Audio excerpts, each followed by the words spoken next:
Hello, and welcome to the Tavern Chat Podcast. I am your host, Eric Tenkar, your bartender in the OSR, your main proprietor at the Tenkar's Tavern blog. So, yesterday we spoke about the Ennies, and Glenn Hallstrom sent in his thoughts in a voicemail. So, we're going to listen to Glenn, and I got a few comments about, in response to Glenn, and then we're going to move on to an interesting announcement for the Fantasy Trip Kickstarter from Steve Jackson game. I think it's a big step, and then we'll talk about it in a moment. Hey Eric, Old Man Grognard here. Yeah, I just listened to your episode 91. I'm glad the Ennies are kind of cleaning it up so it is less of the ballot stuffing thing. And I'm just glad for that. You briefly mentioned the Three Castles Award in North Texas. I understand it's a small award, but it is an industry award. That's the whole thing, even though it's just OSR or whatever. And that's what I feel the Ennies should be pushing towards. That and a name change, because I kind of resent the fact that it pushes N-World in a way. But that's my opinion. So I'm just going to leave that lie there. But yeah, they should push more towards like Three Castles type thing, having an industry award rather than a popularity contest. Anyway, talk to you later. Bye-bye. Glenn, thank you for calling in. Yeah, and an industry award, kind of like the Three Castles Award, is a way you could handle it. However, I don't think the Ennies want that. I don't think that they're looking to do any kind of industry award. They want it to be the populace. They want it to be the fans of the game involved in choosing the winners.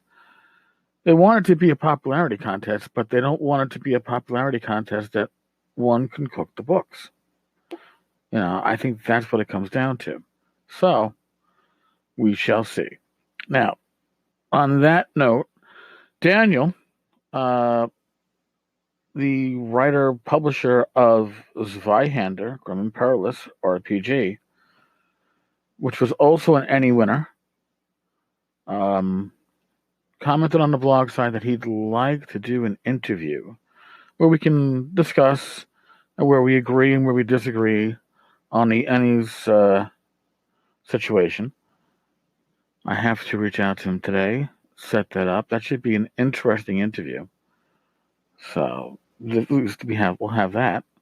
The topic's not over and done yet. It's going to go on off and on for a while. Trust me.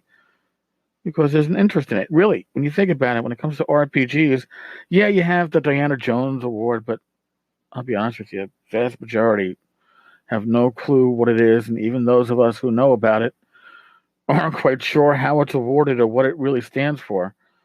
Whereas the Ennies, these are top picks. So, I mean, there is that.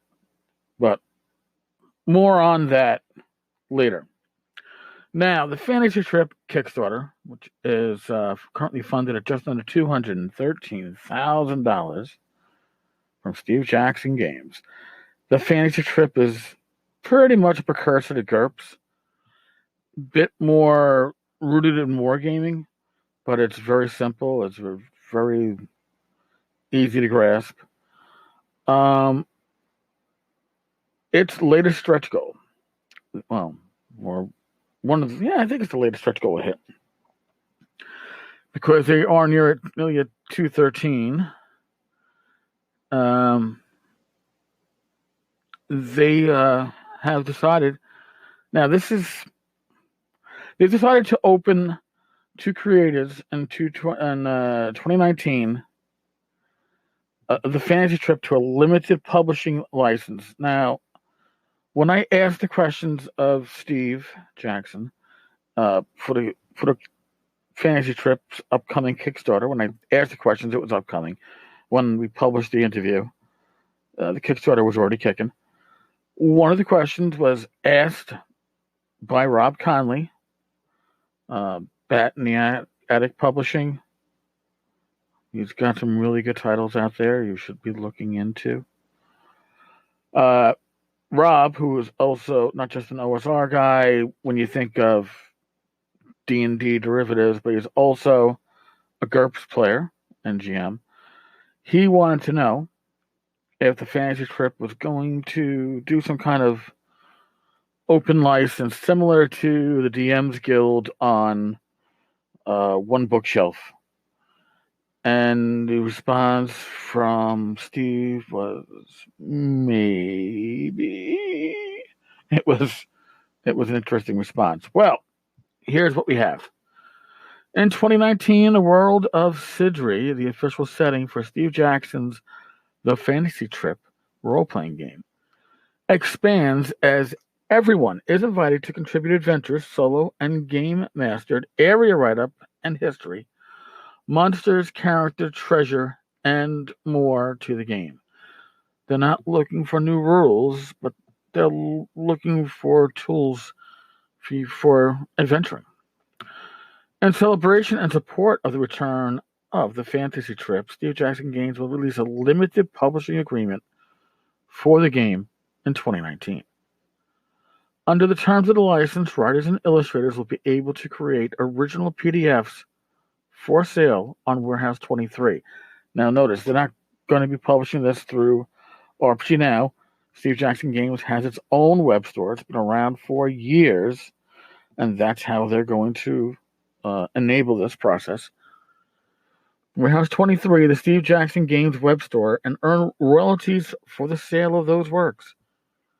All PDFs offered for sale under this agreement will have the right to use the world of Sidri and the TFT game mechanics, all under official, compatible with the Fantasy Trip logo. The limited publishing license will provide fans of the Fantasy Trip with more support than Steve Jackson Games alone can manage, as well as offering creators an opportunity to showcase their talents and transform their ideas into official PDFs. Now, it doesn't tell you how much of a share of the sale you're going to get. I believe that with most of the DM's Guild-like programs, there's a couple of publishers that use a similar program at RPG Now. I believe that the cut that is taken by RPG Now is generally 30% or 35%, probably 35%, because most of these larger publishers don't just sell on RPG Now, and then 15% goes to Wizards of the Coast or whoever, and then usually about 50% goes to the publisher of these compatible works. Don't know what the pricing is going to be through Steve Jackson, but I find this very interesting, and I find it very hopeful.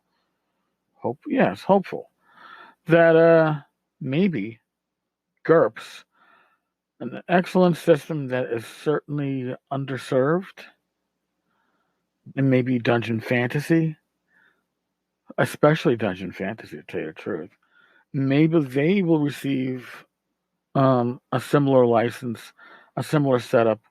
Although, I don't know, but it's certainly a very good step, and personally, I think it's a very smart thing to do.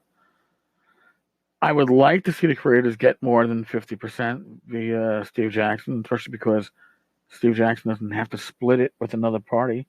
They're not splitting it with OBS. And the more that you can pay your creators, the more that your creators can keep of that pie, the more they'll come back, the more likely you are to get good content written for it. And